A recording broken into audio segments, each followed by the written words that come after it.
Hugh McLean walked through the parking lot on his way to the cafeteria for lunch. It happened to be his second shift for lunch, and he was already quite hungry after 5 hours of continuous work in the cabin of his crane. As he walked towards the double doors leading to the cafeteria, he noticed small groups of workers, all of them deep in animated conversation. Something happened, and with so many people talking about it, it couldn't be a good sign. He wondered if someone had been killed at work. This usually attracts everyone's attention. Approaching the first group, he noticed a familiar man and called out to him, "Hey, Bert, what's wrong?" "Looks like the Iron Workers Union is going on strike this afternoon. They don't have a contract, and they think this is a good chance to force one on the company." "Are you sure? What does this mean for the rest of us?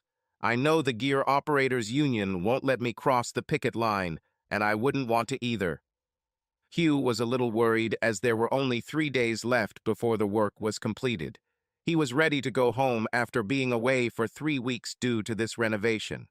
3 weeks of 12-hour shifts, 7 days a week, and he was looking forward to returning to his wife and stepson. These jobs, when the plant was closed for major renovations, always meant good money but terrible hours. The young guys loved them, saying they had lockdown fever, but he was just about ready to find a normal 5-day job closer to home so he could spend his nights with his family. He exchanged a few more words with the group, but was unable to learn anything new about a possible strike. There was little time for lunch, so he went to the cafeteria to satisfy his hunger.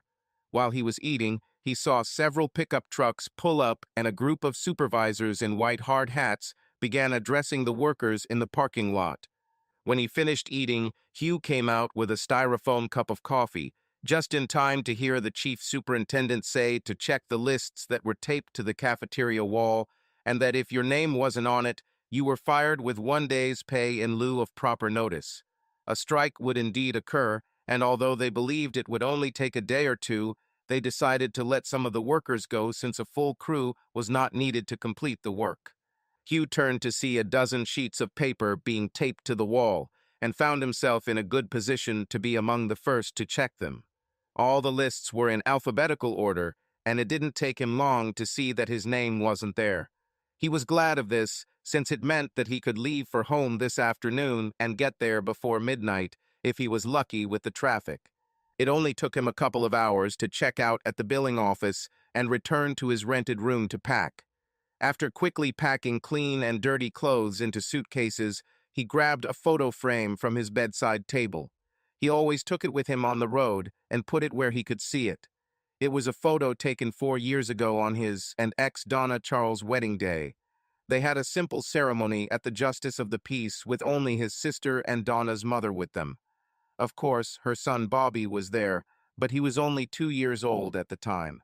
They were both 28 years old in this photo, and he thought it was still a pretty good photo of them both. In the photo, they were standing under an oak tree near the courthouse. They held hands while looking at the camera as Bobby stood in front of them with a big smile on his face. Hugh was about 6 feet tall, with black hair and dark eyes, and had a muscular build with the ruddy complexion of someone who often spent time outdoors. Donna was about 5 inches shorter than Hugh, a pretty brunette with brown eyes.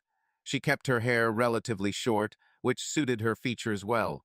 She weighed about 135 pounds and was curvy in all the right places. Since Hugh met her, she has worked as a secretary in a small real estate agency. Once the packing was complete, he headed to the car to begin the drive home. He tried to call home before leaving, but the busy signal told him that Donna was busy talking, probably with his sister Kathy. The two were like sisters, always planning something together over coffee or on the phone. It didn't matter much, as it would be nice to surprise her by coming home for the weekend. With luck, he could be home by 10 o'clock, and they could have a couple of beers or a glass of wine together. The drive from his work site in central Minnesota to his home in central Illinois was easier than he expected, and by 10:30 am he pulled up to his house, only to find it in the dark. Damn, Donna must have gone to bed early, he thought to himself. We'll have to do something about this. A quick shower, and he'll join her for a little love replenishment. He took his suitcases and struggled to open the kitchen door. Donna, I'm home. Get out of bed and give me a big homecoming kiss." Hugh put his suitcases in the kitchen and headed down the corridor to the bedroom. To his surprise, when he turned on the light, the bed was empty. A quick check of Bobby's room revealed that neither he nor Donna were home. Damn, he thought to himself, I should have called her. After he put his 2 suitcases in the bedroom, he headed towards the door since there was only one place Donna could be. Since Bobby was not at home, his older sister Katie had to have them. It was only 3 blocks to her house, so he decided not to call her in advance. A pleasant surprise would be more fun. He wondered if her husband Ralph would be home. Ralph Roberts worked as a welder, often on field projects, just like Hugh himself. They had 2 sons, 8-year-old Barry and 12-year-old Ralph Jr. Apparently, when he arrived at Kathy's house, Donna's car was not there. This made him a little curious, but since he hadn't checked the garage at home, she could just walk there. He saw a light in the kitchen and knocked on the door as he entered his sister's house. Katie was sitting at the kitchen table and looked at him in surprise and shock when he opened the door. "Jesus Christ, Hugh, you almost scared me to death. Where did you come from? You should be in Minnesota by Monday or Tuesday." "It's a long story, Kathy. The iron workers went on strike, so the company gave us early layoffs. I was one of the lucky ones. I got the rest of today's shift plus a full shift of pay for tomorrow. It was an offer I couldn't refuse. Where's Donna? She's not at home, and neither is Bobby." While he was speaking, Hugh poured himself half a cup of coffee and sat down at the table with his sister. "Well, Bobby is sleeping in the back bedroom with my boys. Donna was invited over for drinks and a game of cards with your friends, Allison and Jerry. She said she might be late, so instead of waking Bobby up and taking him home, she asked me to babysit behind him overnight, as if it were a problem." As she spoke, Hugh's head suddenly rose and all expression disappeared. When he spoke, there was a subtle tint to his voice that Katie didn't notice. She said she was going to Allison and Jerry's. What time did she leave? He watched carefully as Katie answered his questions. "Yes, she said she would play cards with Allison and Jerry. I think she left around 8:30. She said that you often go out together. She was at their dinner last Friday. I don't mind. Bobby is so sweet, and she watches my 2 when I need her. Yes, we visit them often. He and I often work on the same sites. You know what? I'll go and join them. Don't call or warn them that I'm coming. I want to give them a surprise." Hugh stood up and finished his cup of coffee before heading towards the door. "I'll call you tomorrow, Katie." He waved goodbye to his sister and walked out the door. There was an expression of serious concern on his face. On the way to Allison and Jerry Black's house, Hugh had a lot of thoughts running through his head. The day before leaving for work in Minnesota, Allison Black called. Donna wasn't home, so he chatted with her. The reason for her call was to say that she was going to go to California for a month to visit her sister. Her sister was expecting twins and asked Allison to come and help her during the last week of pregnancy and the first weeks at home with the newborns. Hugh was sure he had forgotten to tell Donna. If Allison was in California, who did Donna go to, he wondered. If she wasn't with the Blacks, where did she go? He decided that perhaps Allison had canceled her trip for some reason, or that Katie might have gotten the names wrong. He hoped that was the case, since the alternative that came to his mind meant big trouble. In 4 years of marriage, he had never doubted his wife, but now the thought crept into his head that she might be hiding something from him and his sister. Jerry Black often said how much he appreciated Donna's attractiveness and curves. Several times when he was drunk, he made some hints, which Donna laughed at. It was Donna's good looks that first caught Hugh's attention, but it was her charming personality that really caught his interest. She was a single mother when he met her, but once he met Bobby, the fact that she had a child became irrelevant to him. He really liked her boy, and they bonded well after he and Donna became a couple. Lately, he started thinking about formally adopting Bobby to give him the last name McLean. Hugh decided to check the Black house first to see if his fears were wrong. As he turned down the street towards their house, he realized that his heart was beating faster than usual. What if she's not there? Or what if she is and Allison is really in California? These thoughts were running through his mind as he stopped across the street from the black house. Jerry's car was in the driveway, but there was another car in front of it that he couldn't see very clearly. It was in the shadows, and he hoped it wasn't his wife's car. The house was in darkness, and he knew that if they were playing cards and drinking, they would be in the kitchen or living room, and he could see that there were no lights on downstairs. Looking at the house and the mysterious car in the shadows, Hugh did not calm down. After about a minute of thought, he quietly got out of the car and carefully closed the door, trying to be as quiet as possible. He needed to check this mystery car in the shadows to see if it was his wife's car. Walking around Jerry's red Mustang, his worst fears were confirmed. It was Donna's car. She apparently walked around Jerry's car and parked in front of it. Hugh was confused, not knowing what to do, and very unsure of what exactly was going on inside. He decided to walk around the house, thinking they might be on the patio. Walking along the sidewalk to the side of the house, he began to feel calmer, convincing himself that they were sitting on the patio enjoying a beer. But when he walked around the house, he saw that the patio was empty. No one enjoyed drinks under the stars. He walked further into the backyard and looked at the house. There was a dim light in the window in the center of the top floor. He had been in the house often enough to know which room it was.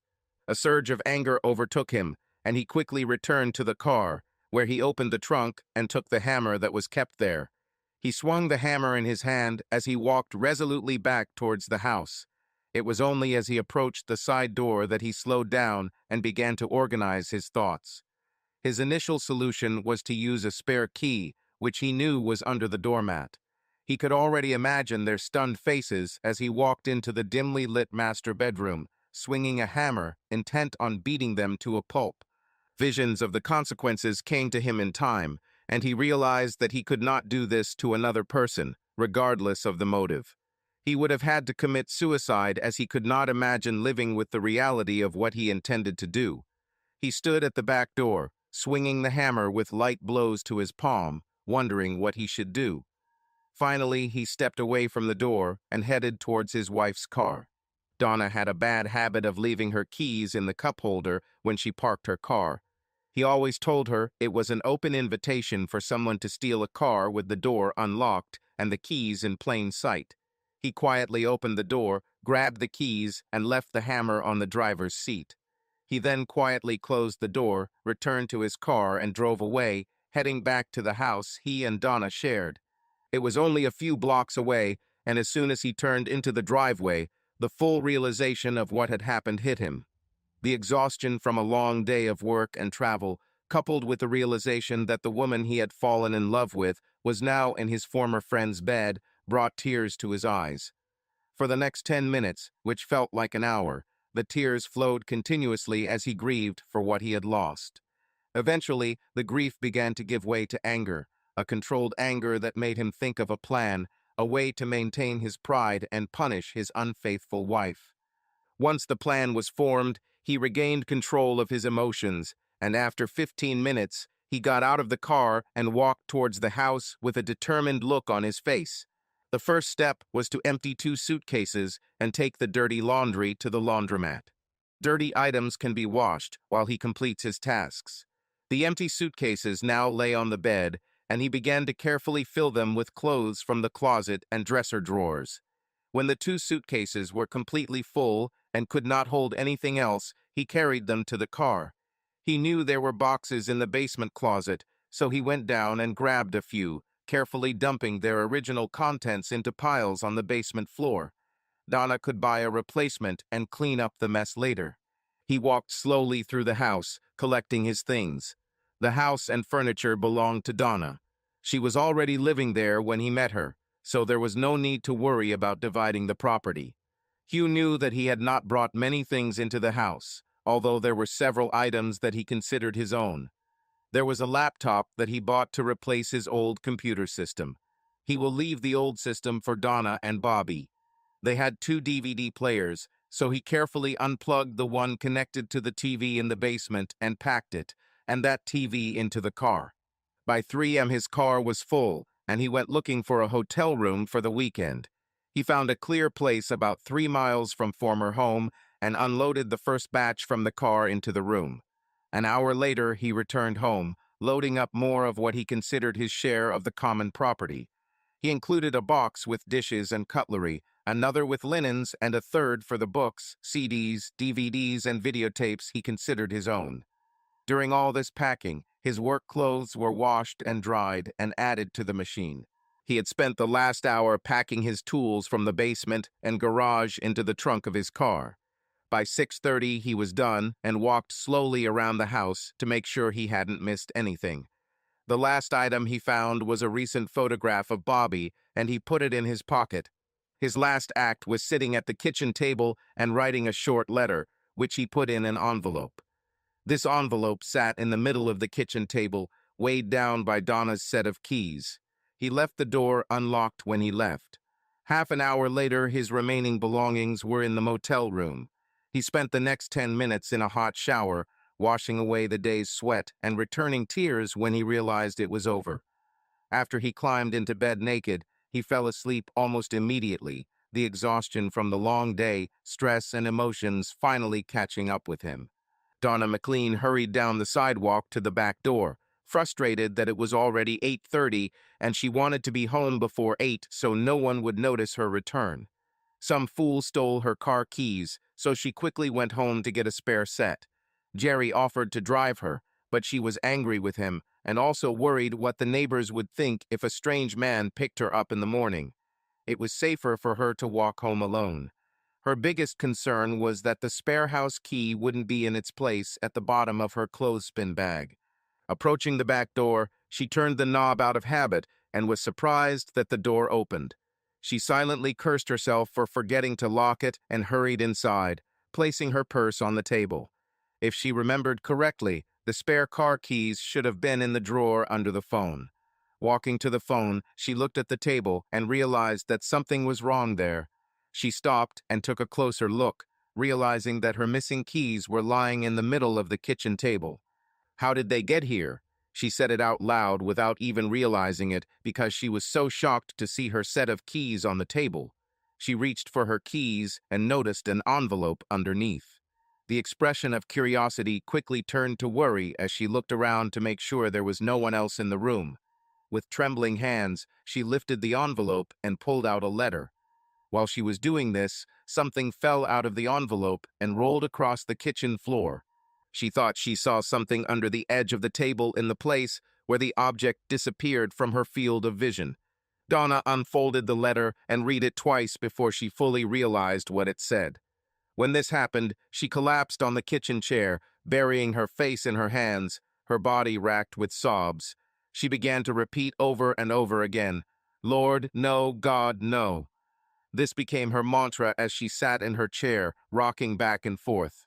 Tears began to flow down her cheeks and her hands, which were still covering her face. After a couple of minutes, her phrases changed, becoming, "What have I done? What have I done?" She finally calmed down enough to pick up the letter and read it again, hoping it didn't say what she thought it said.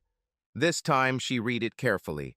"You and this supposed friend of mine should be glad I didn't go upstairs and kill you with that hammer. Tell that bastard to stay away from me.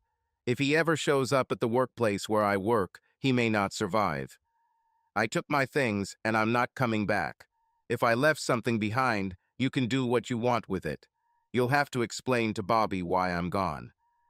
She was still sobbing and crying quietly when she stood up to see what had fallen to the floor. When she picked it up and saw that it was Hugh's wedding ring, she fell to her knees on the floor and the tears and loud sobs returned. Hugh slept like the dead, not waking up until 6 p.m. Having to go to the toilet woke him up, and he quickly got up and used the bathroom. It was only when he returned to the main part of the motel room that the full memory of the events of the previous night came back to him. He stopped, his mind filled with the pain of the previous night, and he finally sat on the edge of the bed, wondering what he should do next. He spent the next half hour sorting through his clothes, finding the things he would need to leave his room for dinner. Hunger became his main concern as he had not eaten for almost 24 hours. The last time he ate a quick burger and fries was at a roadside gas station on the way home. After he got dressed, he called the front desk to extend his stay a couple more days, then picked up his cell phone and headed out to dinner. Not far from the motel, there was a cozy cafe where he went. As soon as he sat down and ordered his food, he took out his cell phone and turned it on. Almost immediately it rang, and he saw on the caller ID that it was his wife's cell phone number. He turned off the phone and put it back in his pocket. The last thing he wanted was to talk to that bitch, he told himself. As he sat and thought about everything that had happened, he looked out the window next to him and saw his reflection. He realized that he had not combed his hair or shaved before leaving the motel. So much for thinking he's fine. The food looked delicious, but Hugh couldn't taste it. All he could think about was what he found when he returned home unexpectedly. How many times did this bitch visit his friends while he was working on field sites? He never would have thought that she was capable of this, but the evidence was in front of him. Suddenly, the thought that perhaps his own sister had known about this all along crossed his mind, and his anger returned. However, after careful thought, he realized that she couldn't have known what Donna was up to. Otherwise, she would have called her and warned her. He decided to call Katie to let her know he was okay. When he turned on his cell phone, he was notified of new voicemails. He listened to the first 3 of them, but found that they were all variations of the same message. Donna apologized, cried, begged for forgiveness, and begged him to call her. After listening to them, he pressed the delete button as soon as he heard her voice. Only on the 7th message did his sister's voice sound. He listened to it. "Hugh, please call and let me know you're okay. Donna called me this morning, and she's in a terrible state. It took a while, but I finally got her to tell me what's wrong. She says that you left her, that you took all your things and moved. Call me as soon as you receive this message." The next 9 messages were from Donna, and he deleted them all without listening. The last message was from his sister, begging him to call. He sat and looked at the phone, not deciding what to do. It seemed that Donna had not told Katie the truth about what had happened. He ordered a cup of coffee, and after she arrived, he dialed his sister's number. The phone rang 4 times before it went to voicemail, so he left a message. "Looks like that bitch didn't tell you the whole story about why I left. Allison Black went to California the weekend I left. Donna was with Jerry, and they weren't playing cards in the kitchen. I'll be filing a divorce as soon as I contact a lawyer. Tell her to stop calling me because I won't listen to her messages anymore. After the first 3, I just deleted them all. I'll probably call you tomorrow or sometime soon." Hugh spent the next hour sipping coffee and 2 refills. He couldn't believe that his happy marriage had fallen apart so quickly. He tried to remember, during his years with Donna, any hint that she might be cheating on him. He couldn't remember anything, but he thought he must have missed something. How could she go from a devoted wife to a cheating woman of easy viability before his eyes? His eyes filled with tears again as he remembered the good times, and there were many. He eventually left and drove around the city aimlessly for a while before returning to the motel room. Long naps and cups of coffee kept him awake, so he started sorting his hastily packed belongings. The room had internet access via a telephone line, so he set up a laptop. The next hour flew by as he did his online banking, transferring his share of funds from the general account to his personal savings account. He deliberately did not take every last cent. He wanted to maintain high morals in this dirty business. It was Saturday night, and he knew most of the union guys would be at the Midway bar. By 11 o'clock, he had finished his banking and sorting and decided to clean up and go to the bar to see if there were any vacancies. He decided the best option was to find a good job outside of town to avoid Donna and Jerry before reconsidering his decision not to kill them.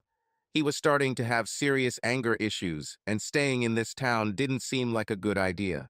Half an hour later, he was sitting with 3 other lift operators, men he had often worked with in the past.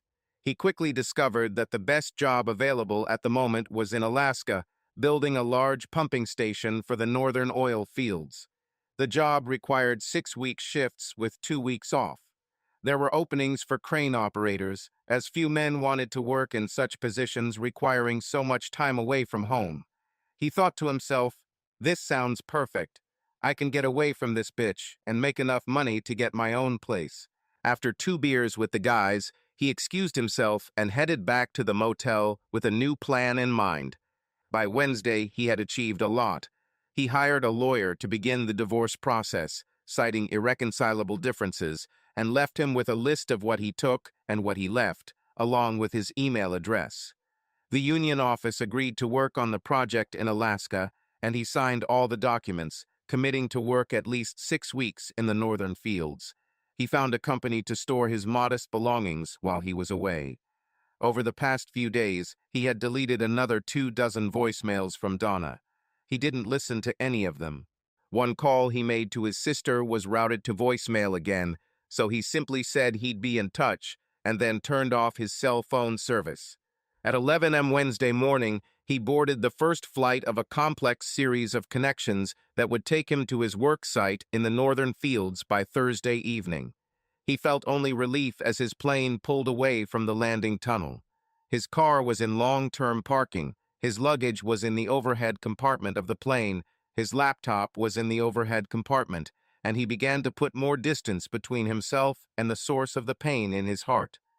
As the plane took off, he leaned back and closed his eyes, but all he could see was the happy couple with the smiling little boy in the photo taken on their wedding day. The next week was a dizzying series of flights, the long ride on the school bus that took him to camp, a 2-day introductory and educational security seminar, mastering your dorm room, and spending the first 3 12-hour shifts lifting pipes and equipment on a job site. The work was monotonous, meals were rushed, and the alarm clock rang too early. On the morning of his 4th day at work, Hugh woke up feeling much better, much more at peace with his new circumstances. After this shift, he'll set up his laptop, text his sister, and start looking around his temporary place of residence. Up to this point, he had done nothing but work, eat, and sleep. He had mostly managed not to think about Donna and her cheating, but he knew it was time to start his healing, and the best way to do that was to approach the problem head-on. That evening, when his shift ended and he headed to the cafeteria, Hugh decided to pay attention, and his new interest in his surroundings was rewarded. In the corner of the cafeteria, he was surprised to see a familiar man. Frank Carpenter was one of Hugh's best friends at school, but they grew apart, mainly because Hugh was married and Frank was not. "Frank, how are you? Surprised to see you here. How long have you been in Alaska?" Hugh sat down in the empty seat opposite his old friend and extended his hand for a firm handshake. "My brother works for your union and told me about the job openings here. I've had my truck driver's license for a few years now, and I've been working here as a driver for 3 weeks. So far, so good. It's not so bad once you get used to being apart from the worker camps and construction sites. There is nowhere else to go." Frank seemed as glad as Hugh to meet someone he knew. The two men were having a pleasant conversation, exchanging news about changes in life since they last saw each other. Eventually, the conversation turned to Hugh's life, and after a short pause to collect his thoughts, Hugh explained his new circumstances to Frank. "Well, everything went wrong in my marriage a couple weeks ago. I was sent home early from Minnesota, just in time to catch my wife with Jerry Black. I moved out and am currently in the process of getting a divorce. Just goes to show what can happen when you relax too much. Surprises." Hugh's joyful mood disappeared, and he looked at Frank sadly. "I'm sorry to hear that, Hugh. Jerry has been chasing women for a long time. It's a shame your wife fell for his bullshit," Frank said with a sympathetic expression. "I don't know who was chasing who, Frank. I haven't talked to the cheater since it happened. I was afraid I couldn't handle it, and it would only make things worse." Frank was hesitant to continue, but finally said, "You should probably talk to her. I know what Jerry is like, and maybe he has more to do with it than she does. I've seen you and your wife a few times, and it always worked out for me. The impression that she is very devoted to you. She always held your hand, making it clear that you were her man." "Yeah, you're probably right. I already decided this morning that I would email my sister. She and my wife have been friends since high school. My sister can tell me enough for me to decide if I should try talking to my ex. Now I'm already calling her ex. although I guess the papers haven't been filed yet." Hugh shook his head and laughed at his Freudian slip. The friends moved on to other topics and spent the next half hour in animated conversation. They eventually left the cafeteria and went their separate ways. Hugh wanted to set up his computer and see if the promised internet connection worked. When he finally got his laptop set up and online, he was able to access his email, something he hadn't done since moving to Minnesota. It took him almost half an hour to delete the accumulated spam, since he did not want to delete everything at once, so as not to miss something important. He was surprised that Donna hadn't thought to send him emails like she bombarded him with voicemails. It's possible she couldn't set up the computer, but he guessed she just hadn't thought about it. After some thought, Hugh composed a letter to his sister. He sincerely hoped he wasn't wrong, but with email he could say exactly what he wanted without interruption. After reading it again before sending it, he hit send. "Hi, Katie. I still couldn't reach you, so I decided to send a letter to let you know where I am. I work in the northern oil fields of Alaska. I've been here for a week and will be for at least another 5 weeks. I'm guessing by now you know the whole story from Donna. I never thought she was capable of something like that, and it took me a while to come to my senses and feel like I could talk about it calmly. The distance between us helps a lot. She may not have received the papers yet, but I have already started the divorce process. I'm really sorry for Bobby. Have you seen how he feels? I thought about seeing him before I left, but I was afraid that it would be harder for him than just disappearing from his life. He doesn't deserve to be dragged into this. Can you give this email address to Donna, because I want to hear what she has to say. Tell her not to send a lot of messages like she did on the phone. If she starts this again, I'll just close this address and open a new one. Hugh." When he finished, Hugh closed his laptop and leaned back. He began to doubt whether he had done the right thing by asking Donna to contact him. He wasn't sure what he wanted to hear from his cheating wife. He turned off the computer and lay down on the bed. He spent the next 2 hours staring at the ceiling, deep in thought, until sleep finally overtook him. He woke up the next morning on the covers and fully dressed. By the next evening, Hugh deliberately delayed dinner, knowing that he would have to decide whether to read Donna's letter. Finally, after drinking his third cup of coffee, he decided to go back to the room and read what Donna had to say. For some reason, he felt his heart beat faster when he opened the letter. "My dear Hugh, thank you very much for the opportunity to write to you. I understand that I may not have the right to ask you for anything, but it means a lot to me that you will finally talk to me, even if it's only through email. I really want to hear your voice. First of all, I want to say that Bobby seems to be okay.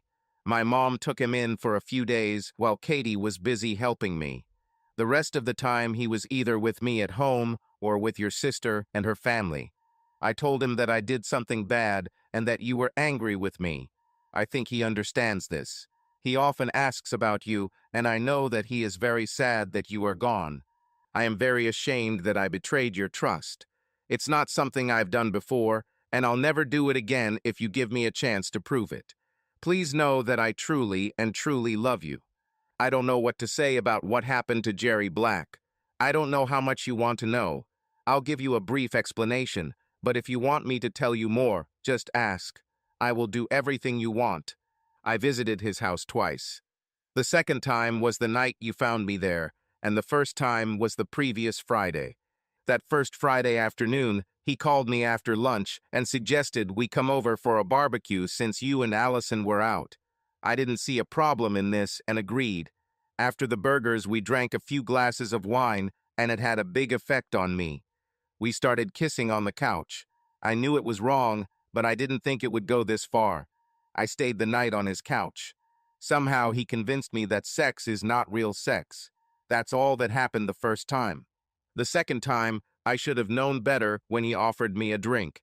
At first I refused, but he hinted that he would tell you about our first incident if I didn't come. I expected that we would just fool around like the first time, but it didn't turn out that way. He gave me a little more to drink, and soon we were in bed. There's no easy way to explain it, but I spent the night in his bed, and we had sex several times. You know the rest. I feel terrible about all of this. I've never done anything like this to him or anyone else. I've had a lot of time to think about what I did, and I can't blame you for your reaction. If the situation were reversed, I would have done the same. Please write to me and tell me how you feel about me. I'm afraid to hear your answer, but I pray that you can find a way to forgive me. Your loving wife, Donna. Hugh reread the letter slowly as his stomach churned. It got especially bad when he reread the paragraphs describing what she did to Jerry.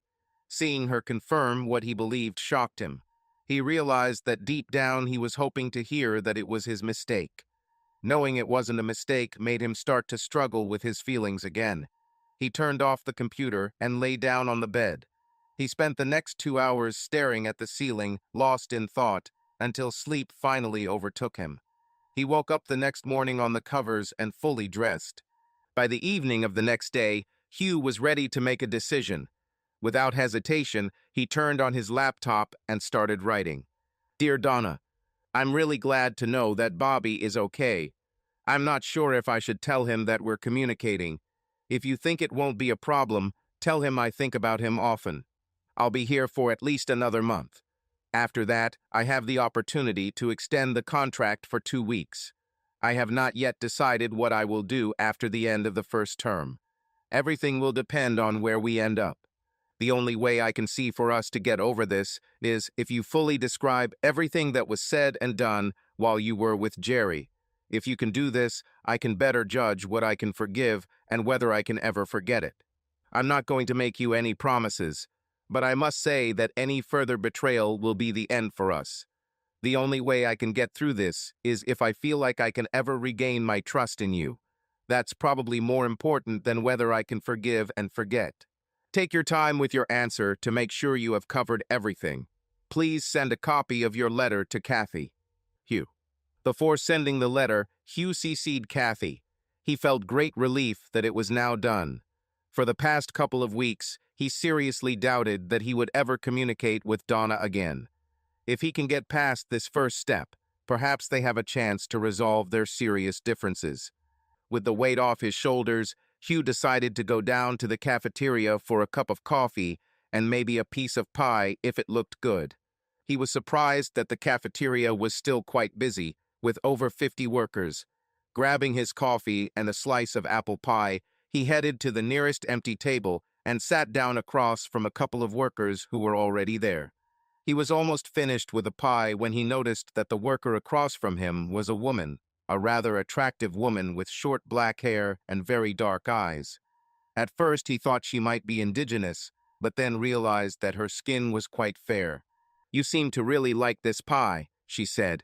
She watched him with a small, pleasant smile, obviously waiting for his answer. Actually, yes. I've been here for over a week now, and most meals are unimpressive. This piece of pie is the best thing I've eaten so far. Hugh laughed after these words and took a sip of coffee. You surprised me a little, to be honest. You're the first woman I've seen this side of the serving line. Judging by your clothes, you work on the street. What profession are you in? I'm an electrician. I've been here for almost 4 months on and off. What about you? She asked. I've only been here a couple of weeks. I'm a crane operator, or crane operator, if you will. Her eyes scanned his face a few times before she said, You look more alive today. I've seen you in the cafeteria a few times, and you always looked so sullen. Looks like something has changed for you. You're very observant, said Hugh. He looked at her again as her statement surprised him. He didn't think his struggle with his feelings for Donna would affect his appearance so much. Hugh looked down at the coffee for a few moments before continuing. I came here to get away from serious problems with my wife, and just a few minutes ago, I sent her a letter. This is the first direct message I have sent her in almost 3 weeks. In fact, I sent her several messages through my sister, but this is the first direct letter. The problems must have been serious if you came here to avoid them and took off the ring. Her metropolitan comrade raised his cup of coffee and looked at him over the edge of the cup, taking a sip. You're really observant, noticing the missing ring. The trail of the ring left was much whiter when I took it off. Yes, the problems are really serious between husband and wife. Serious enough that I've already hired a lawyer for a divorce. It reminds me that maybe it's worth telling him to postpone the matter for a few days while she and I talk a little, or rather, correspond. Hugh smiled and said, I think since we're talking about my marriage, we should at least introduce ourselves. My name is Hugh McLean. He extended his hand across the table. Nice to meet you, Hugh McLean. My name is Janice Stetler. She raised her right hand and shook Hugh's firmly. Hugh noticed that her handshake was very firm for a woman, and her hand was slightly calloused from work. He looked at her left hand and noticed that there were no rings on it, nor any marks from them.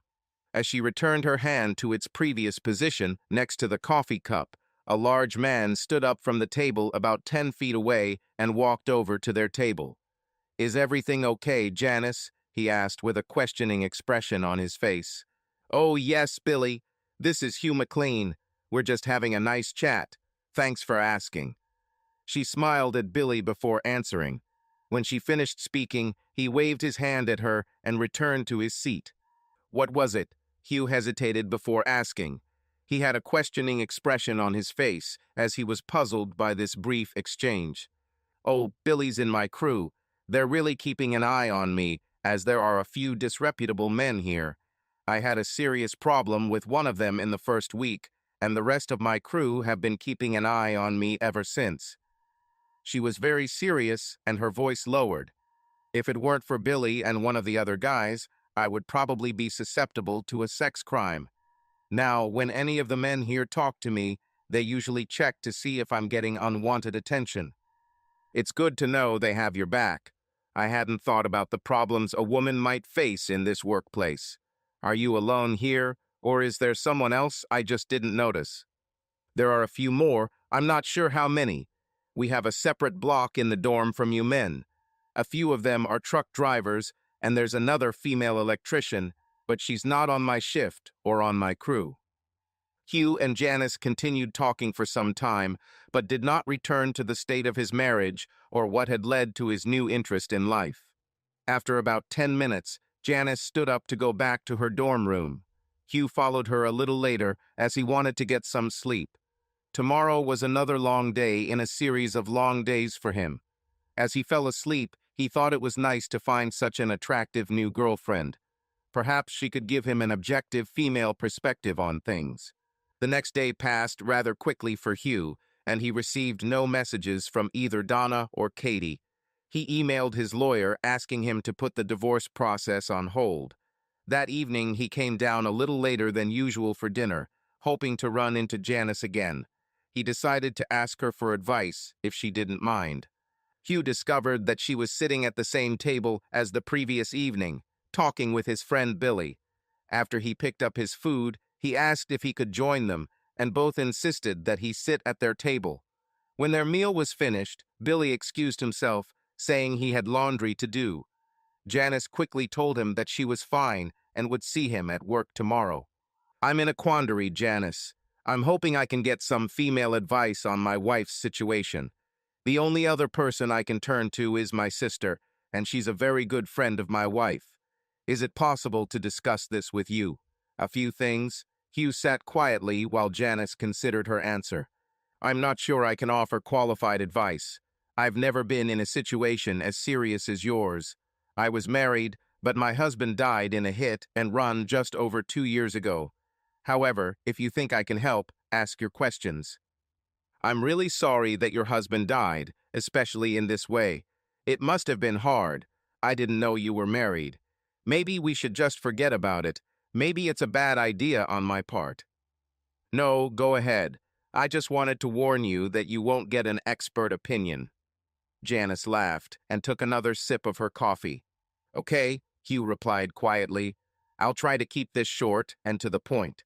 I found out a couple of weeks ago that my wife had a brief affair with a friend of mine. She's been with him twice. He seems to have used wine, manipulation, and even a vague threat to overcome her reticence, but I don't think it was anything like sexual assault. At some point, she seemed to be partially consenting. She should send me a detailed description of what actually happened, but of course that would be just another word from her about it. Hugh fell silent, taking a slow sip from his cup of coffee. He saw that Janice was listening intently and continued. She seems very serious when she says it will never happen again. I'm not sure how I feel about her, but she says she still loves me. He took another sip of coffee and continued. In order for this to work, I need to trust her, forgive her, try to forget that this happened, and eventually trust her again. I just don't know if all of this will be possible. I think I need your opinion on that. What my wife did.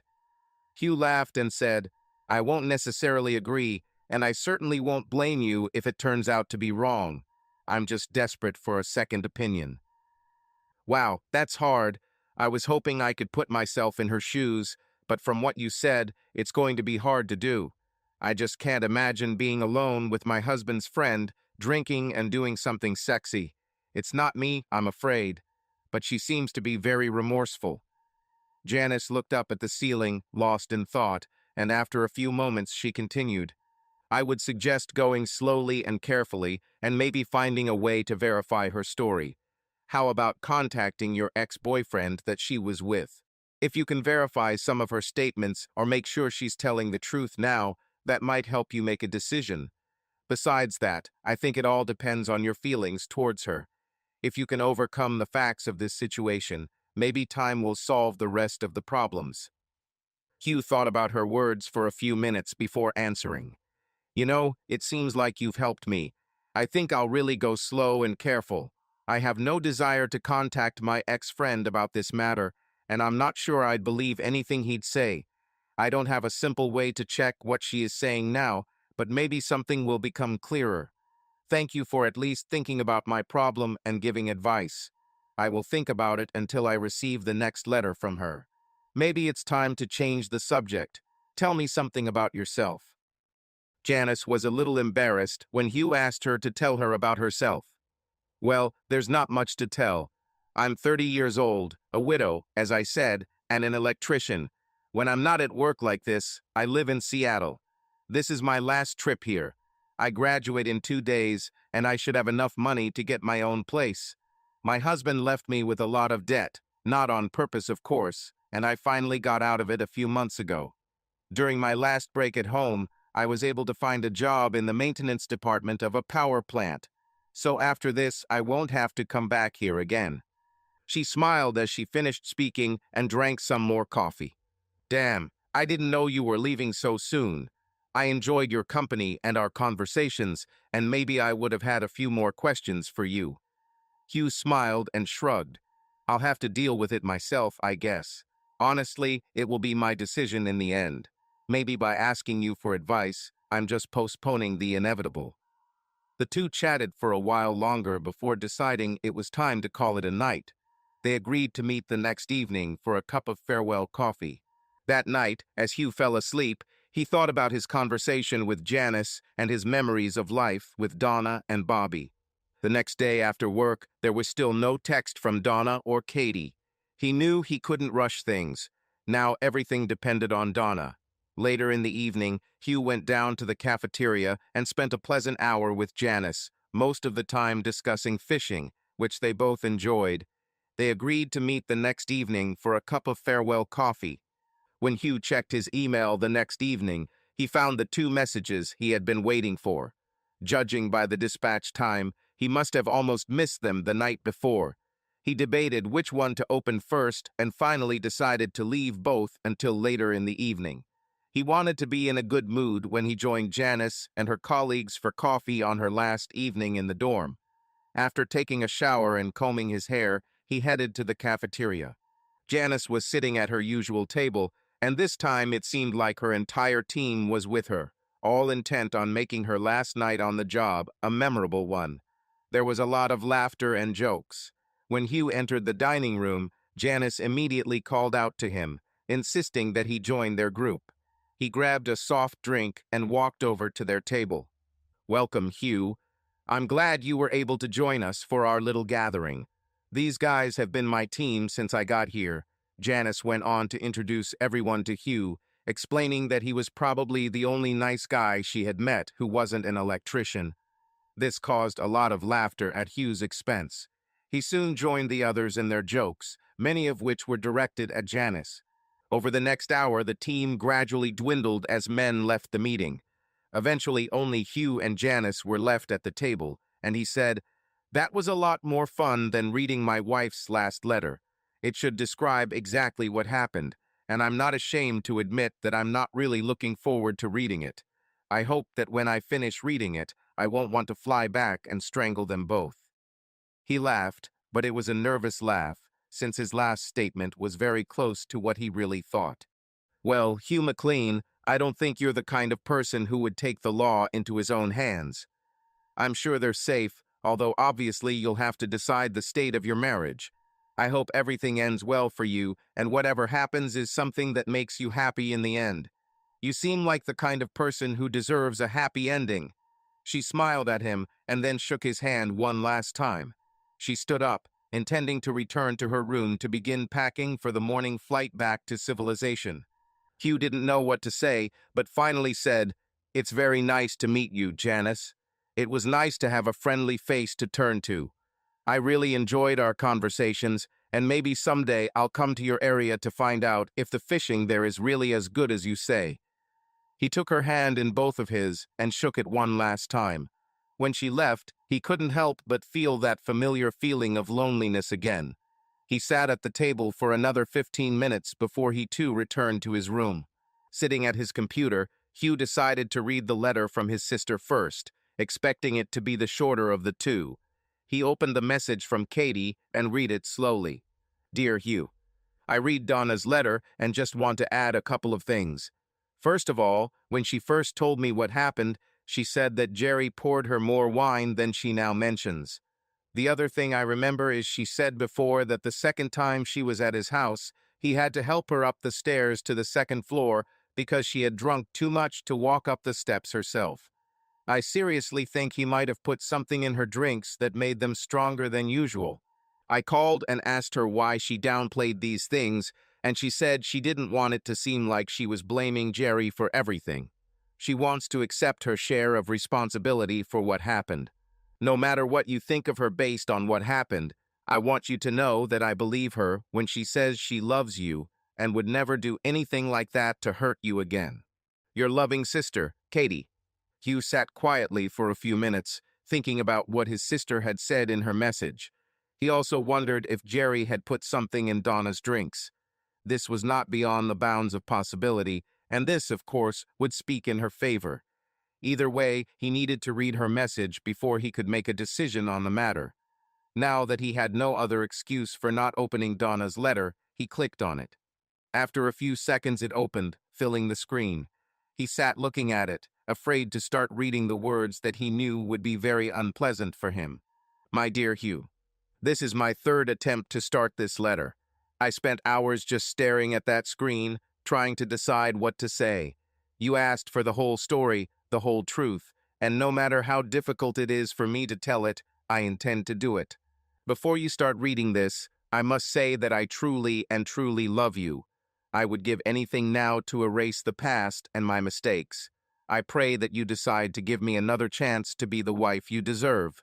Before I get into details, I have to say that I told Bobby you were thinking about him, and he was very happy to hear it. He still asks about you every day, wondering when you'll be coming home. I don't want to give him false hope, so I told him that you and I still have things to discuss. I can't seem to avoid getting into the details of what happened between Jerry and me, so I guess I'll just start.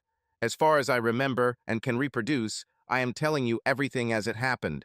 If anything seems illogical or you have questions, please ask me and let me overcome these terrible memories. On the first Friday, Jerry called me at work around 2 o'clock in the afternoon and invited me to dinner. At first I refused, but he insisted and I agreed. I arrived around 6. We had dinner on the patio and everything was going fine until he started making comments about my appearance. When I was washing the dishes, he came too close, but after my remark he retreated. We went into the living room, continued talking, and he asked me to dance. Jerry stayed close, and although I protested at first, I eventually gave in. He poured me more wine, and we started dancing again. After a few songs, he sat down next to me and approached again, but after my remark, he retreated. However, later he took a step forward again, and I stopped objecting. Jerry suggested that I finish the wine so that I could pour more. Then he began to approach again, and I succumbed to his attention. Eventually, we started kissing, and although I tried to stop several times, it went too far. The next morning I left, realizing what had happened. The next week he called again and invited me, promising to apologize. I agreed to come. This time he offered wine, and I felt his attention again. Despite my attempts to stop, everything happened again, and we again found ourselves in close proximity. Ultimately, our meetings ended with me feeling betrayed and upset about what happened, but unable to resist his persistence. The next thing I remember is waking up at dawn. I lay naked in bed with Jerry, my back turned to him. He was sleeping, so I carefully stood up and picked up my clothes from the floor and went to the bathroom. I locked the door and then sat on the toilet to pee. When I finished, I didn't rinse off because I wanted to get dressed and leave without waking him. But then the doorknob turned and he walked in. I don't know how he opened the lock. He was naked. We didn't say anything to each other. I just looked at him angrily. He grabbed the panties I was holding and snatched them from my hand. Then he asked where I was going without the last time. I said I was going to get dressed and leave, but he just grabbed me. When it was over, he told me not to tell anyone, otherwise he would say that I attacked him. I got dressed and ran out to the car. You know the rest.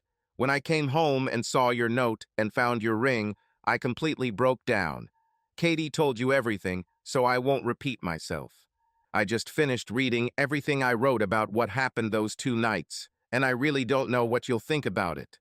As much as I blamed Jerry, especially for the last time in the bathroom, there was no doubt that most of it was my fault. I shouldn't have gone back there a second time after what happened the first time and how his drinks affected me. I'd rather tell you about the first time and accept your justified reaction to it than go there again. I can't predict what you'll think of me now, and I really wish I could just delete this letter rather than send it to you. It would take a very strong person to forgive me for this, and I can easily see how it could be very difficult to trust me again considering how stupid I was. Please know that I love you. There's nothing I wouldn't do to fix this, and I just pray that you give me a chance. I beg you to wait a few days before you tell me your decision because I know how upset you will be when you finish reading this. Your loving wife, Donna. Hugh sat motionless as he finished reading Donna's letter until he finally closed the message, turned off the light, and went to bed. The story of her infidelity hit him much harder than he expected. His chest felt empty. As he lay there, he replayed in his mind the images he had created while he was reading the long letter to her. At some point during the night, he must have gotten some sleep, but in the morning he knew it wouldn't be long. He spent most of the night thinking about her message and everything it meant. When he stood up, he was still wearing the same clothes from the day before, so his first decision was to grab a fresh set of clothes and go shower. When he returned, he felt much better and made his final decision while standing under a hot shower. He took his suitcase out of the small closet and took out a photograph from their wedding day and placed it on the bedside table. After much thought, he decided to try to improve his relationship and wanted to see his family when he opened his eyes every morning. With a light gait, he headed to the dining room for breakfast, the start of another long day. That evening, as he was sitting in the dining room, he suddenly saw his friend Frank Carpenter enter. "Frank, come here, sit down. Where have you been lately? I haven't seen you for a couple of weeks." Frank joined Hugh at the table and said, "Yeah, it's been a while. We're short on truck drivers, so I've been working a little overtime. I saw you here a few evenings ago, but you were busy talking to a woman, so I decided not to bother." "Oh, it's okay. I could have come over. I was just getting advice from her about the situation with Donna." "How are things going? I was wondering how you deal with this." Hugh smiled and said, "Believe it or not, last night I finally decided what to do. After I read the details of what happened between her and Jerry, I'm pretty sure Jerry either deliberately got her drunk or gave her some kind of illegal substance. She did a lot of stupid things, but I'm inclined to believe her story. I don't know of any way to prove that he spiked her drinks because I don't believe he'll admit it. Well, you're a much more forgiving person than I would be. Good luck. The two men moved away from the topic of Donna and Jerry and into the more mundane topics of their work and the challenges of working on a remote site. When they broke up, they agreed to try to spend more time together, especially at dinner. When Hugh returned to his room, he decided that he was too tired to answer Donna's letter that evening and would leave the task for the next evening. It was very easy for him to sleep that night, since he now felt that there was hope for the restoration of his family. The next evening, Hugh hurried back after dinner to write a letter to Donna. He thought about what to say and immediately began typing. Dear Donna, as you can imagine, the details of your time with Jerry were very difficult for me, and I spent a sleepless night replaying what happened between you over and over again in my head. I've thought a lot about your words, and I think I've made my decision. First, I decided to believe that you told me the whole truth. I have no reason to think that you made up the details of what happened, and I have no other way to prove or disprove what you said. Secondly, it is very likely that Jerry either deliberately got you drunk or gave you some kind of illegal substance. Your descriptions of how you felt, coupled with your awareness that you did stupid things, both suggest that what happened was not something you would have agreed to under normal circumstances. If I'm going to believe what I just wrote, then I have to try to forgive you for your part in all of this. It may take a long time to forgive you completely, but I'm working on it. I will probably never forget what happened, and it may be difficult to trust you completely. I will try not to punish you for what happened. You will have to be patient with me through all of this, and you will have to be completely honest and faithful to me in the future. I can't promise I'll never bring this up again, but I'll try not to hold it over your head.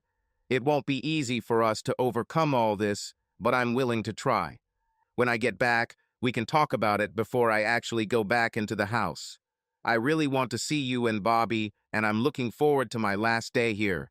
Your husband. Hugh reread what he had written several times before finally pressing the submit button. As the message disappeared from the screen, he exhaled a breath he hadn't realized he'd been holding while making his final decision. Over the next few days, Hugh and Donna exchanged letters. She was delighted that he decided to give her another chance, and he became increasingly confident in his decision. His sister wrote him a long letter congratulating him on his choice. Overall, it was a pleasant time for both. It had been 4 days since Hugh and Frank Carpenter had last met in the dining room. When Hugh entered the dining room this time, he saw his friend at the table and immediately joined him after taking his food. Well, Frank, how are you? Hugh began to eat, waiting for Frank's answer. Not really. Frank pulled out a pair of crutches from under the table. I was checking my load this morning and several pipes shifted and fell on my left leg. They said I had a couple of fractures on the top of my foot, so now I'm in a temporary cast. Looks like I'm going home early for compensation. Damn it, Frank. It's not fun. How are you feeling? Hurt? Actually, everything is fine now. It only hurts if I put pressure on my leg, so that rules out driving anything with a clutch. Unfortunately, there are only cars with a manual transmission. I'm on a morning flight, and I'll be home by tomorrow evening. I almost envy you. I have a couple more weeks here before I can go back and see how Donna and I get on with things. We've been texting and everything seems good so far, but I think the real test will be when we're in the same room. Are you sure of your decision to return to her? No doubt. Hugh thought for a moment and said, I think I will always doubt it, but I have no way of verifying her story. I won't contact Jerry, so what else can I do? Hopefully, looking into her eyes as we discuss this, I will understand what I need to know. All I can say is, you're better than me, Hugh. I doubt I would be so forgiving. Although I've never been married, so it's easy for me to say that. Frank left his comments at that, and they finished their dinners in relative silence. When they spoke again, it was about work topics and discussing the long day Frank would spend in airports and on flights the next day. Over the next week, Hugh and Donna exchanged daily letters, and he became increasingly confident in the idea of trying to fix their marriage. He now knew that he had not stopped loving her, and he had serious problems with forgiveness and forgetting, but he felt that he could overcome them with time. Overall, he was happy and eager for his time in Alaska to end. On Friday evening, Hugh returned to his room in good spirits. One more week, and he'll be home. He turned on his laptop, expecting only the daily email from Donna, but he also saw a message from Frank Carpenter. He was eager to hear news from Donna, so he read her letter first. There was nothing new there. She again said how much she was looking forward to his return home. Hugh enjoyed reading her messages as they strengthened his confidence in his acceptance. I knew the right decision, and he immediately responded to her letter. In his response, he mentioned how much he was looking forward to returning home. Deciding to leave Frank's letter for later, Hugh went to the dining room for a leisurely dinner. Now that Frank and Janice Stetler were gone, he preferred to be alone. Many of the workers here were quite rude, and Hugh did not fit in with their company. He liked his own company better. He eventually returned to his room and decided to read Frank's letter. When he opened it, he noticed that there were attachments and wondered what Frank might have sent him. He expected to see the latest obscene cartoon or picture floating around the internet. Hugh, before you open the attached photos, you better read my entire message. I'll try to explain what they show, as it's not necessarily obvious. While I was flying home, I started thinking about your situation with Donna and decided to try to help you decide whether to trust her or not. My car is automatic, so I knew I could drive it without any problems. Since I am interested in photography, and with my earnings paid by compensation, I decided to watch your wife for you. I've been checking on her at home and at work for the last 5 days, just making sure where she was. I also checked in with Jerry Black a few times just to see what he was up to. Everything was absolutely fine until today. At noon, I drove to Donna's work to see if her car was parked there, and just as I arrived, she pulled out of the parking lot in front of me. Since I had nothing else to do, I decided to just follow her and see what she would do on her lunch break. She pulled into a shopping center parking lot, so I parked 2 rows away from her and waited for her to walk into the center. I'm not very good at walking on crutches, so I didn't want to try to follow her inside. It's good that I didn't go, because 15 minutes later she came back. I saw her coming towards me and Jerry Black was with her. I took a photo of them together, labeled number 1. From where I stood, I had a great view of them the entire time. They stood talking outside your wife's car, and she leaned against the hood with her hands on it. This is photo number 2. They talked for several minutes, but I could not understand what kind of expression was on her face. It was neutral all this time. Suddenly, Jerry leaned over and kissed her. This is photo number 3. It wasn't just a short kiss on the lips. I was just about to take the second photo when he stepped back. She didn't move when he kissed her, didn't try to back down or push him away. There is no way of knowing what she said to him, and perhaps she was off balance and unable to raise her hand to push him away. I just do not know. They talked for a few more seconds, and then she got into her car. His car was only in 3 places, and he left first. She pulled out after him, and I tried to follow them, but I was held up by several other cars that crossed my path. I followed them to the exit, and my last photo, number 4, shows both of their cars at the intersection turning left. The traffic light switched at that moment, and I was left behind 2 cars, so I could not follow them any further. By the time I pulled out onto the street, none of the cars were visible. I drove around town for the next 2 hours trying to find Donna's car, but I couldn't find it. I've been to your house twice, to her work a few times, and to Jerry's house a few times, and even drove through all the motel parking lots down the street from the mall, but didn't find them there, which I'm glad about. I just have no idea where they went. I finally gave up for the day, but when I drove past your house at 5 o'clock, her car was there. Out of curiosity, I drove past Jerry's house again, but his car was gone. That's all I can tell you about these photos. You'll have to decide for yourself what they mean. Man, I hope it's not what it looks like. There may be a good explanation, but you'll have to get it from her, I'm afraid. I'll continue to watch her until you return. If I don't contact you, it means I haven't noticed anything suspicious. And don't worry about Jerry. I have plans for him. Frank. After he finished reading the letter, Hugh sat stunned, almost in shock. Finally, he opened the attached photos and looked at each of them 3 or 4 times before he closed the email and turned off his laptop. He collapsed on the bed and lay staring at the ceiling for almost 20 minutes, deep in his thoughts. Suddenly, he stood up and returned to the computer. After much thought, he decided to write Donna a message that would solve everything. He already knew what he would write, so he immediately began typing it as soon as he sat down. He knew the letter had to sound just like the others he had sent her recently. My dear Donna, a thought occurred to me that I forgot to include in my last post. Did Jerry bother you after that second time you were at his house? You didn't mention any messages from him, and I just want to know if he's contacted you since then. What about Allison? She must have returned from California. How did you handle talking to her? I can't imagine him leaving you alone after everything that happened. Please let me know if he has a problem so I can call him when I get back to make it clear that his attention is not welcome by either of us. I'm a little tired this evening, so I'll finish this message now and write to you again tomorrow. Your loving husband. As soon as the message was sent, Hugh went to bed, but did not sleep much that night. He spent most of the night looking at the photograph he kept on his bedside table and contemplating the new, unexpected turn of his life.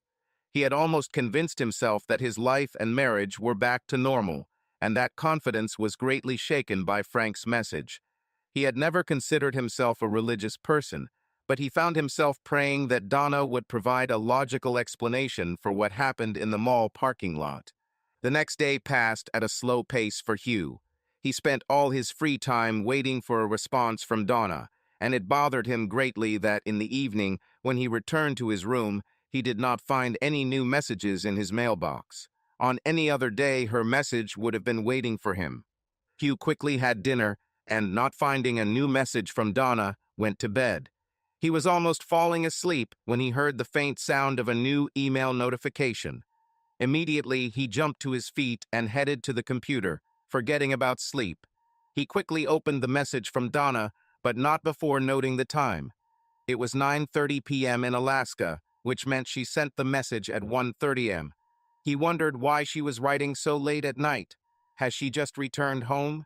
He couldn't wait any longer and opened the letter he had been waiting for. My dear Hugh. Wow, 2 messages in one evening. I'm not used to this. I'm glad you asked me about Allison, and if she has contacted me since she returned from California. She called me twice, once last night. I put off seeing her because I don't want to see her. I'm afraid I'll feel too guilty for what happened, and I confess everything to her. After all the difficulties this has brought to our marriage, I don't want to ruin it. I'm sure she would leave him if she found out. She once told me that she suspected he was having affairs, so my confession would probably push her to take drastic action. Jerry called me twice, both times a few days after you found out about us. Both times I told him I didn't want to hear from him anymore, and he hasn't called since. I saw him driving down the street last week, but other than that, I haven't seen him. I have no desire to see him again. Donna's message continued with several paragraphs in which she talked about how much she was looking forward to his return, and he read them twice to make sure there was nothing more about Jerry. When he finally accepted that she hadn't added anything more on the matter, he roughly closed his laptop. His eyes sparkled with uncontrollable tears as he walked over to the bedside table and picked up the photograph sitting there. He looked at her and then threw her across the room, saying, "You lying bitch." The photograph hit the corner of the cabinet with a loud thud, shattering into shards of glass and broken frames. A moment later, there was a knock on the door, and someone asked, "Are you okay, buddy?" Hugh shook his head, and after a moment he returned to reality from the place where his thoughts had taken him. "I am fine. Sorry about the noise." It took him half an hour to remove splinters and wood debris from the floor and sweep up small fragments. When everything was in the trash can, he picked up the photo. It was pierced in 2 places and torn almost in half from top to bottom. Hugh saw that the gap would almost perfectly separate him and Donna from Bobby if it were to be continued. He gently pulled the two halves, and when the photograph was completely separated into two parts, he threw them into the trash. Hugh felt amazingly calm now and sat down at the computer. He spent half an hour setting up a new mailbox, learning how to cancel the old one, and sending messages to Frank and his lawyer with the new contact information. When he finished, he was ready to respond to Donna, quoting her last message and attaching the 4 photos Frank had sent. Lie, lie, lie. How could you do this to me? Did you think that since I decided to come back to you, you could do whatever you wanted? Do you think I'm such a fool that I'll believe any nonsense? I told you before what would happen if you weren't completely honest with me. You will receive divorce papers from my lawyer. I'll stay here a few weeks longer, and he'll take care of everything. This mailbox will be canceled as soon as I send this message. Don't try to contact me. I don't want to hear your lying ass anymore. It's clear from the photos I've attached to this post that you were lying about not seeing Jerry, and I'm wondering where you went to get him. I also wonder how many other lies you've told me. Honestly, I'm not interested in the answers. I won't even blame you for the pain I'm going through right now. It's my own fault. I received good advice to go slow and careful in rebuilding my relationship with you, and I ignored it. I thought I could trust you. I'm a fool. Hugh made a copy of the letter to his sister. He suspected that she knew about Donna's lies, and he had no interest in talking to her either. Before closing his laptop, Hugh canceled his old email account. He felt completely drained and exhausted, and fell asleep almost instantly, curled up in the fetal position. The next morning, before starting work, Hugh extended his contract for another 2 weeks. He needed this time to recover before returning home. This time also gave him the opportunity to decide what his future path in life would be. Katie Roberts sat at the kitchen table, enjoying a cup of coffee before the kids woke up. It was a little after 7 a.m., but that was her usual time to get up and enjoy some time to herself. But this morning she was alarmed by a light knock on the kitchen door. As she approached the door, she was shocked to see her brother Hugh standing there. "Hughga, where did you come from? Come in." She grabbed his hand and pulled him into the kitchen. "I've been in town for a few days now and just wanted to stop by to say goodbye before I leave." "Saying goodbye? What do you mean? Where are you going?" There was an expression of deep concern on her face as she looked at him. Hugh walked past her and poured himself a cup of coffee before answering. "As I said, I came to say goodbye. I sold my car and bought a pickup truck with a hubcap. I've loaded up all my stuff from storage and am ready to hit the road. I decided to let you know so you could tell the rest of the family." "You can't leave without talking to Donna." Katie reached for the phone, but Hugh took it and put it back. "I'm not going to talk to Donna. If you try to call her again, I'll just leave now." Hugh sat down at the table and took a sip of coffee. Katie was visibly upset and said, "You need to talk to her. Let her explain what happened at the mall. Jerry just appeared out of nowhere, and she was telling him to leave her alone when he leaned in and kissed her. She didn't have time to react. She can explain how it was a coincidence that she went right behind him." Hugh said with a calm expression, "It just doesn't matter anymore, Katie.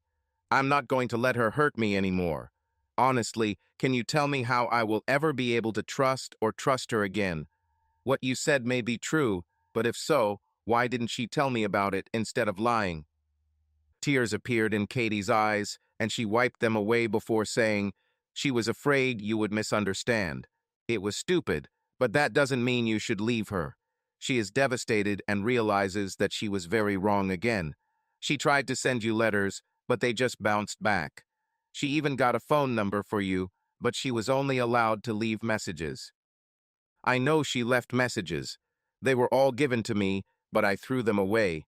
I seriously said that I didn't want to communicate with her anymore.